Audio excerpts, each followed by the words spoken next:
In the early 1770s, the Taft family was firmly established in South Kingstown.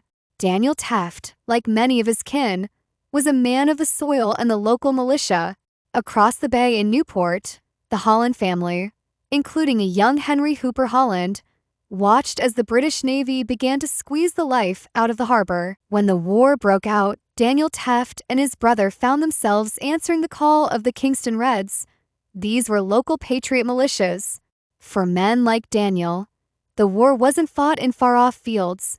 It was fought on the beaches of Narragansett, guarding the breadbasket of New England from British foraging parties. In December 1776, the British occupied Newport, turning the bustling city into a democratic garrison. For Henry Hooper Holland, this was a time of intense personal decision. Newport was split. Many remained loyal to the crown, while others fled across the West Passage to Kingston to join the Patriot cause. Henry was in Newport during the occupation. He had lived under the shadow of the British fleet. Meanwhile, Daniel Taft was stationed on the safe side of the bay in Kingston. During the brutal winters of the occupation, British soldiers frequently crossed the water to raid farms in Kingston for livestock and firewood. Daniel and his fellow militiamen spent cold nights patrolling the shoreline, watching for the lanterns of British rowboats. The Tafts and Hollands were deeply connected to the land. As they moved through the terrain of Kingston, they were constantly reminded of the great swamp fight from the King Philip War, more than a century earlier. Daniel Taft's ancestors had lived through that bloody conflict, and in the 1770s, the Great Swamp remained a symbol of Rhode Island's rugged independence. During the Revolution, these swamps and dense woods became hideouts for scouts and a way for patriots to move supplies toward Providence without being spotted by British ships in the bay. In August 1778, during the Battle of Rhode Island, General John Sullivan moved American forces from Kingston and Providence down through Tiverton to retake Newport. This was a massive mobilization. Daniel Taft was among the thousands of Rhode Island militiamen providing support, driving cattle to feed the troops, or standing in the ranks. The battle ended in a tactical draw, followed by a terrifying hurricane. As the Americans retreated back toward the mainland, the militia in Kingston, men like Daniel, had to stand guard to ensure the British didn't follow them across the ferries. After the British finally evacuated Newport in 1779, the region was left scarred. The Hollands and Tafts remained, rebuilding their lives in a new nation. Daniel Taft continued the family legacy in the Kingston area, where the Taft name became synonymous with the early development of the state. Henry Hooper Holland represents the resilient Newport families who saw their city transformed from a colonial powerhouse into a quiet, post-war town, eventually seeing his descendants spread throughout the Narragansett region. While they may have been just two names on a muster roll or a census, in the small world of 18th century Rhode Island, Daniel and Henry were the feet on the ground that kept the lively experiment of Rhode Island alive through its darkest hours. Mary Holland and the various Taft matriarchs in South Kingstown is a tale of the home front, though in Rhode Island, the front line was often their own front door. While their husbands were off with the militia or navigating the occupied streets of Newport, these women held the keys to survival in a colony that was effectively under siege. When Daniel Taft was called to the Kingston militia, the responsibility for the family farm fell entirely on his wife. This wasn't just about chores. It was about strategic management in a war zone. The foraging threat. British foraging parties from Newport frequently crossed the bay to raid the farms of South Kingstown. Women had to hide livestock in the dense woods or the Great Swamp to prevent the British from seizing their winter food supply. The breadbasket burden. Rhode Island South County was a major producer of grain and cheese. These women managed the production that fed not only their families, but provided patriotic supplies to the Continental Army. Meanwhile, the Holland women remaining in Newport during the British occupation, 1776 to 1779, life was a test of nerves. The British soldiers were quartered in private homes, meaning a Holland wife might have been forced to cook and clean for the very soldiers their husbands were fighting. Newport was stripped of its trees for firewood during the hard winter of 1780. Women had to be incredibly resourceful, sometimes tearing down fences, or even abandon buildings just to keep a hearth fire going. There is a quiet heroism in the way these women kept their children alive through the bitter cold and the smallpox outbreaks that plagued the occupied city. In a region as small as the Narragansett Bay, women often served as the primary intelligence network. The ferry crossings. Women traveling between Kingston and Newport to visit family or trade goods were often less scrutinized than men. Smuggling and spying. They carried news of British ship movements in the harbor or rumors of troop counts hidden in letters, or simply committed to memory.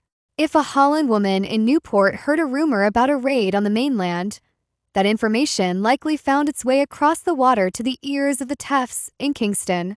Living near the Great Swamp, the Teft women were well versed in the local herbal lore and survival tactics passed down through generations.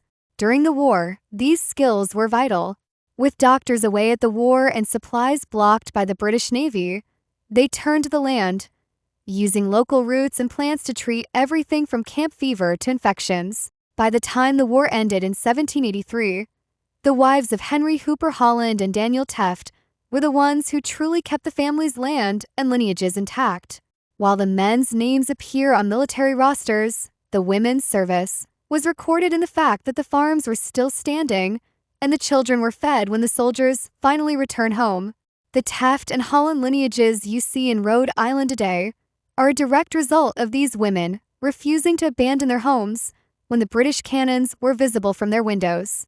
The childhood of Henry Hooper Holland Jr. and Sarah Teft was defined by a landscape of smoke, salt air, and the constant hum of a revolution.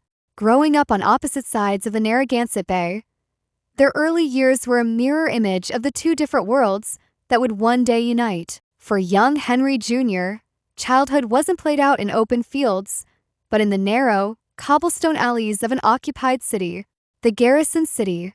From the age of an infant to a small boy, Henry's Newport was a city of red coats and bayonets. He grew up hearing the rhythmic march of British boots outside his window. Young Henry was a scavenger. Wood was so scarce that the British tore down over 400 houses for fuel. Henry's childhood chores involved scouring the docks for driftwood or scraps of timber just to keep the Holland hearth warm during the hard winter. Henry saw the great British warships anchored in the harbor, the very ships that prevented his family from trading or traveling freely. To Henry, the mainland, where Sarah lived, was a dark, mysterious shoreline across the water where the rebels lived. While Henry was confined by city walls, Sarah Teft's childhood was one of vast, wary freedom in South Kingstown. Sarah grew up on the Teft farm, always with one eye on the horizon. From the high ground in Kingston, she could see the smoke rising from Newport. Her games involved helping her mother hide the family's silver or driving the cattle into the thickets of the Great Swamp whenever the alarm riders shouted that a British foraging party had landed at the ferry. With the men often away with the militia, Sarah's childhood was a masterclass in survival. By age 6 or 7, she was likely helping her mother card wool and spin flax. Rhode Island's Daughters of Liberty refused to buy British cloth, so Sarah grew up wearing the rough clothing of a proud homespun wardrobe of a patriot.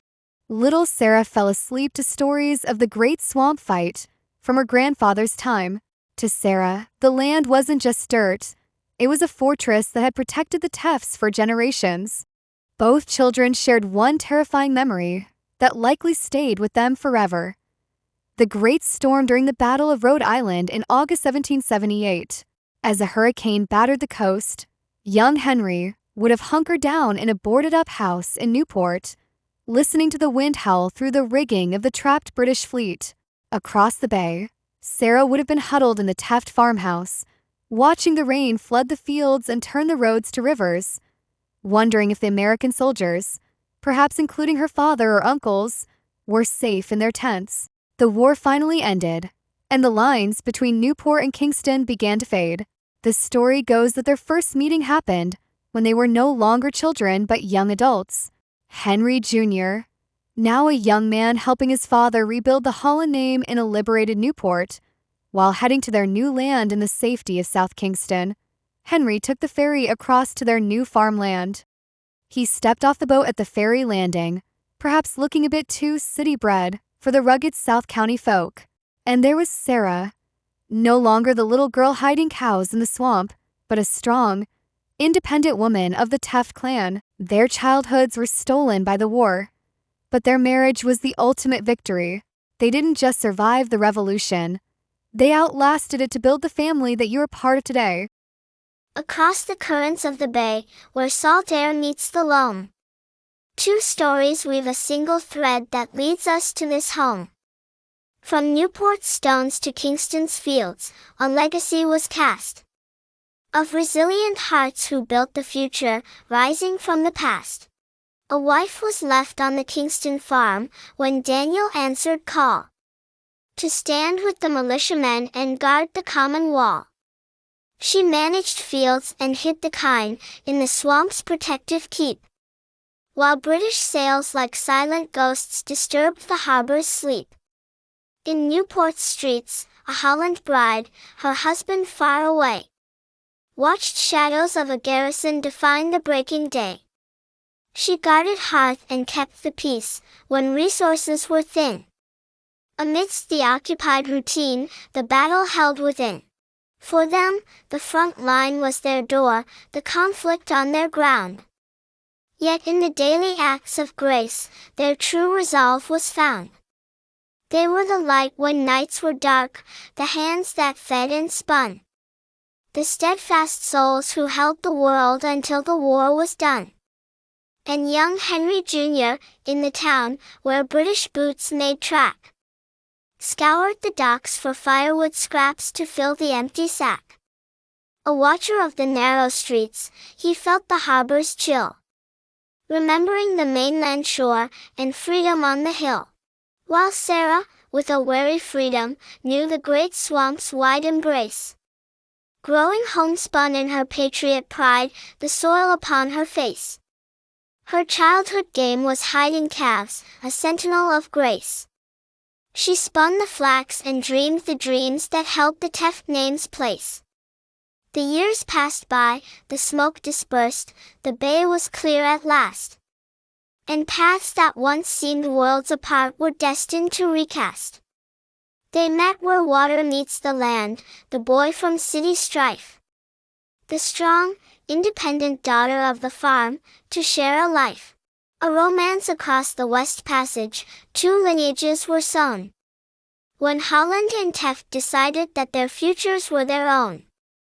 Their union healed the fractured coast, two strong identities, forging a new nation's strength through generations' memories. Thank you for joining me on this amazing ancestry journey through time. God be the glory. Bye.